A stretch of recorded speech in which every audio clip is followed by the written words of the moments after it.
Muvattupuzha Kadathi green valley residence അസോസിയേഷൻ്റെയും Indian homeopathic medical അസോസിയേഷൻ്റെയും സംയുക്ത ആഭിമുഖ്യത്തിൽ മഴക്കാല രോഗപ്രതിരോധ ബോധവൽക്കരണ ക്ലാസും സൗജന്യ ചികിത്സാ മരുന്ന് വിതരണ ക്യാമ്പും സംഘടിപ്പിച്ചു. നഗരസഭ ആരോഗ്യ standing committee chairperson P. Rajitha ക്യാമ്പിൻ്റെ ഉദ്ഘാടനം നിർവഹിച്ചു.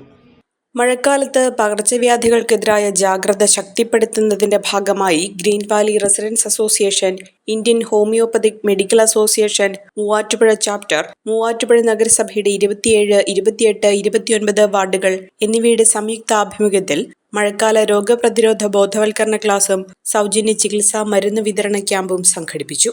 നഗരസഭ ആരോഗ്യ സ്ഥിരം സമിതി അധ്യക്ഷ പി. രജിത ക്യാമ്പിന്റെ ഉദ്ഘാടനം നിർവഹിച്ചു. ഈ പ്രതിരോധം എന്ന് പറയുന്നത് എന്താണെന്ന് നമുക്ക് എല്ലാവർക്കും അറിയാം. രോഗം വരുന്നതിന് മുൻപേ ചികിത്സിക്കുന്ന ഒരവസ്ഥ, അതാണല്ലോ പ്രതിരോധം എന്ന് പറയുന്നത്.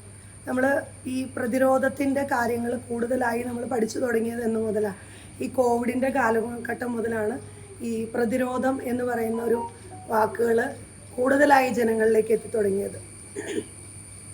നൂതന മെഡിസിനോടൊപ്പം തന്നെ ആയുർവേദത്തിനോടൊപ്പം തന്നെ കടപിടിച്ച് തന്നെ ഹോമിയോപ്പതിയും ഇന്ന് പ്രതിരോധത്തിലേക്ക് ഒരു അടി പുറകോട്ടല്ലാതെ 10 ചുവട് മുന്നോട്ട് വെച്ച് തന്നെ ഓരോ കാര്യങ്ങളുമായി മുന്നോട്ട് പോയിക്കൊണ്ടിരിക്കുകയാണ്. നമ്മുടെ കോവിഡ് കാലഘട്ടത്തിൽ ഏറ്റവും കൂടുതൽ പ്രതിരോധ മരുന്നുകൾ സപ്ലൈ ചെയ്ത ഒരു മെഡിസിൻ വിഭാഗവും കൂടെയാണ് homeopathy.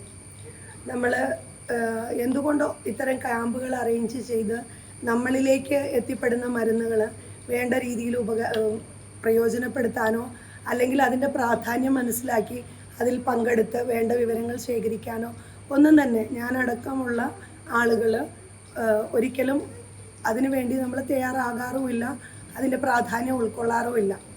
Green valley residence association president Ranju K. George ചടങ്ങിൽ അധ്യക്ഷത വഹിച്ചു. ഡോക്ടർ ധന്യ ശശിധരൻ മഴക്കാലജന്യ രോഗങ്ങൾ, രോഗവ്യാപന സാധ്യതകൾ, പ്രതിരോധ മാർഗങ്ങൾ എന്നിവയെക്കുറിച്ച് വിശദമായ ബോധവൽക്കരണ ക്ലാസ് നയിച്ചു. പെട്ടെന്ന് തണുപ്പിലേക്ക് വരികയാണ്. കാലാവസ്ഥ ഒരു ഹ്യൂമിഡ് കാലാവസ്ഥ, മൂടിക്കെട്ടിയ കാലാവസ്ഥ, അല്ലെങ്കിൽ ആ മഴയിലാണെങ്കിൽ ഒരു തണുപ്പിന്റെ അവസ്ഥയിൽ രോഗാണുക്കൾ പെരുകും. വൈറസ് ആയിക്കോട്ടെ, ബാക്ടീരിയ ആയിക്കോട്ടെ, ഇതെല്ലാം പെരുകാൻ ഏറ്റവും നല്ല ക്ലൈമറ്റ് ആണ് തണുപ്പ് എന്ന് പറയുന്നത്. അതുകൊണ്ടാണ് നമ്മൾ എപ്പോഴും ചൂടുവെള്ളം കുടിക്കണം, എപ്പോഴും നമ്മൾ ചൂട് ആഹാരം കഴിക്കണം എന്നൊക്കെ പറയുന്നത്. അതുപോലെ ഫ്രിഡ്ജിൽ ശീതീകരിച്ച ഭക്ഷണങ്ങൾ ഉപയോഗിക്കരുത്, അല്ലെങ്കിൽ ശീതീകരിച്ച ഭക്ഷണം ചൂടാക്കി ഉപയോഗിക്കുന്നത് പോലും തെറ്റാണെന്ന് പറയുന്നുണ്ട് അല്ലേ. ഇതാണ് കാരണം. ഈ തണുപ്പ് എന്നുള്ള അവസ്ഥയിൽ ബാക്ടീരിയയോ വൈറസോ ഏത് രോഗാണു ആവട്ടെ പെരുകി അതിൻ്റെ എന്താ പറയുക രോഗത്തിന് ഇൻറ്റൻസിറ്റി കൂട്ടാൻ അവരുടെ ചെറിയൊരു പ്രസൻസ് മതി. തുടർന്ന് നടന്ന സൗജന്യ ചികിത്സാ ക്യാമ്പിലും മരുന്ന് വിതരണ പരിപാടിയിലും 100ഓളം പേരാണ് പങ്കെടുത്തത്. മഴക്കാല ആരോഗ്യ സംരക്ഷണത്തിന് പ്രാധാന്യം നൽകി ജനങ്ങളെ ബോധവൽക്കരിക്കുകയും സൗജന്യ ചികിത്സാ സേവനം ലഭ്യമാക്കുകയും ചെയ്ത ക്യാമ്പ് പ്രദേശവാസികളുടെ മികച്ച പങ്കാളിത്തത്തോടെ ശ്രദ്ധേയമായി. 29-ാം വാർഡ് കൗൺസിലർ രജനി, 28-ാം ward councillor Shirley Paulose, association secretary Ramakrishnan, മറ്റ് പ്രതിനിധികൾ തുടങ്ങിയവർ പങ്കെടുത്തു.